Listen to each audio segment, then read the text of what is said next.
Hey guys, it's Mia here and welcome back once again to another bookish video. Now like I said in Friday's video, I wanted to get this book done today and it's actually recorded on the same day that I did Friday's video, hence the same outfit. Now, I'm actually going to be talking about The Child by Fiona Barton.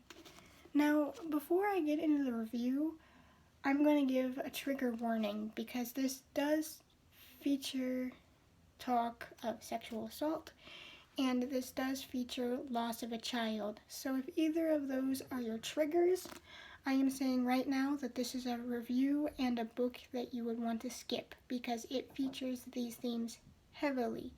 So if those are your triggers, click off the video now. I promise I'm not going to be angry. Now, this book is set in London in 2012. And it happens when a body of a baby is found on a construction site, having been dug up by the workers there.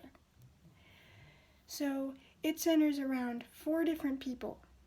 Kate, the reporter who was working on the story and trying to get it out there, henceforth being also the investigator trying to figure out proof for the story to be told. Angela, the supposed mother of the baby.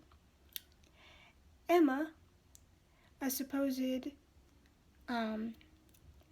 mental health problem person and attention seeker, and Emma's mom, Jude. And these 4 people kind of get intertwined in the story. Kate's, I would say, is one of the main characters because she's the one heading this whole investigation. She's the one pushing for the information. And first, Angela calls in after the story gets published in the paper of a baby's body being found. And that's how Angela, the supposed mother of the baby that disappeared, finds out that the body was found through the column in the paper that Kate had wrote originally. So that's how the news originally spreads. Kate had wrote about it in her paper. And so Angela calls in and said, "We finally found our baby. We finally found Alice." And the reason I say finally found was because Alice went missing from her hospital room in the 70s when Angela went to take a shower. So she is convinced that it is her body. But there are some inconsistencies to the story. One, the body would have been of a 10-year-old. Why would someone kidnap a baby from the hospital, kill it when it was born, only to bury it 10 years later in a completely different area? So there were some issues there. But DNA testing confirmed that the body was this Alice and the baby that disappeared in the 70s. So people thought that this case was over and done. And I'm like, well, that's weird because there's half the book left still. So what is going on? Aren't we done? We know who the baby is. We're done, right? Boy, was I ever wrong. This story, I thought that the wrong sister had a lot of twists. This is one hell of a rabbit hole of a story. So, Emma comes forward with a story of her own. And she says, well, this is my baby because I know, because I'm the one that buried it in that garden in those apartment buildings. It's my baby. And they're like, oh, she had a history of mental illness. She's just attention seeking. She's lying. And even her mother, Judith, was like, she's just making up lies because she was always jealous of this or that or this or that. And she's mad because I kicked her out. So she's trying to get attention and trying to peddle these lies off for attention. So Kate's like, well, what do I do now? I gotta figure out this story because I'm already knee deep into it. I'm not gonna back down now. This is my story. I'm the one that broke the news about the body being found in the first place. I'm gonna finish this. So she goes about being her nosy reporter self. Granted, I mean that in a good way, in this case. Because without her, this mystery never would have gotten solved and these creeps never would have been put in jail. So, I don't know how to say much about this without spoiling some stuff, but I'm going to try. So, Emma comes forward saying that the reason everybody thinks she's lying about this being her baby was because nobody but her knew about the pregnancy.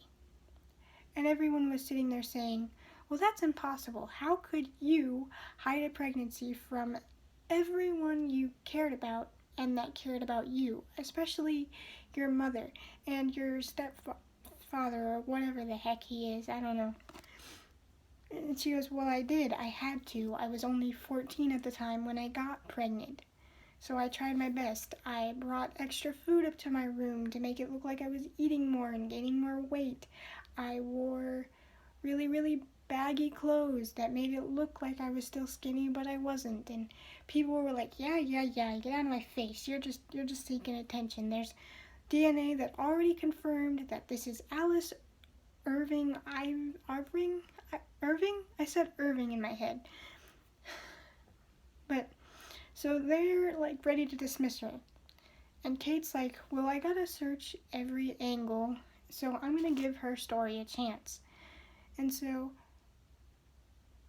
she's doubtful at first, of course, because what everybody's saying about how she has a history of mental illness and how she makes up a lot of stories. Even her mom was saying that she makes up a lot of stories. So Kate was reluctant to go ahead with looking at her story, but she wanted to work every angle, especially after it was found out through forensics that the body was actually buried in the 80s and not the 70s when Alice was supposed to have disappeared. And it just becomes this whole freaking rabbit hole of a story with so many twists and turns I didn't think was possible. And it twists and turns you all the way to the end of the book. I mean, down to the last page. And I'm going to be honest, I almost thought about DNFing this book, especially when I got this book.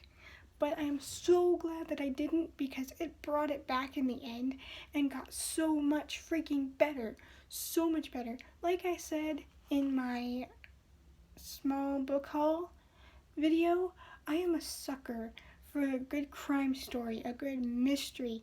They terrify me, they fascinate me, they piss me off because people can do this stuff and feel proud about it. It's just, I've always loved detective stories and mysteries because, and the thing that makes it all the crazier is that stuff like this is actually possible and has actually happened. That's why I put the trigger warning at the beginning of the video, because shit like this actually does happen.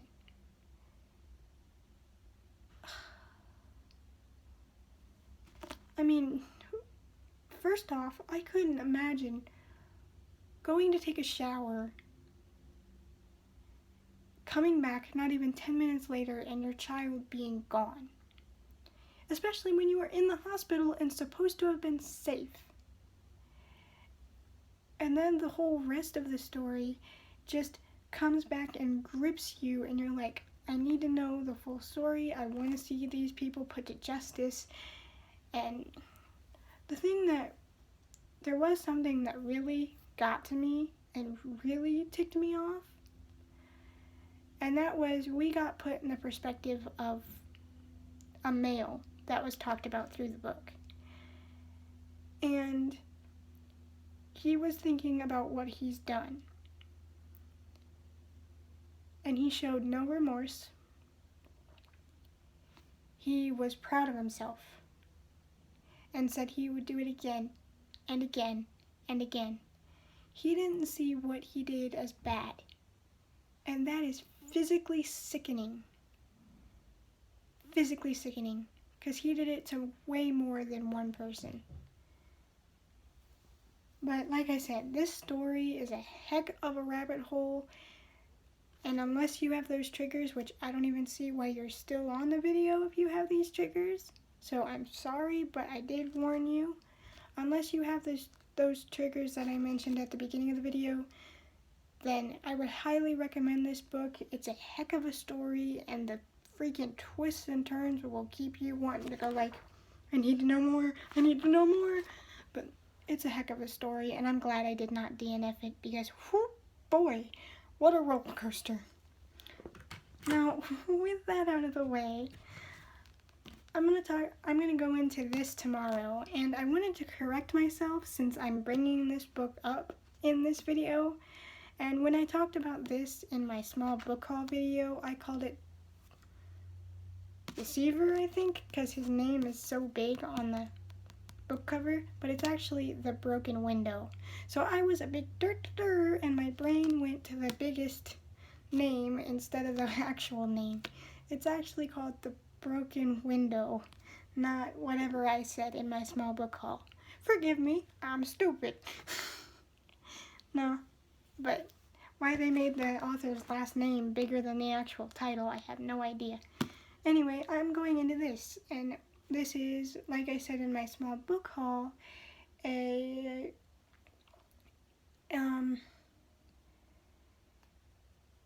talks about the terrifying dark side of the internet age and it's about crimes over the internet and a supposed murder that happened over the internet. And like I said, I'm a sucker for crime stories. They scare me because people are capable of this stuff. They fascinate me to see how people are brought to justice and how the crimes are solved. And they tick me off because people are capable of this and they don't see remorse for it. So, I love detective stories, and so I'm going to go into this tomorrow. So, I don't exactly know when the review for this will be because y'all know I'm a slow reader, so bear with me. Alright, what are you guys reading right now? Are you enjoying it so far? Do you have any recommendations for me? I mean, I might not read them, it just depends if I'm able to get your recommendation, but I still like to hear your recommendations because I love books, so give me more. If books were a drug, I'd be in trouble. Alright, hope to see you next time. Bye, guys.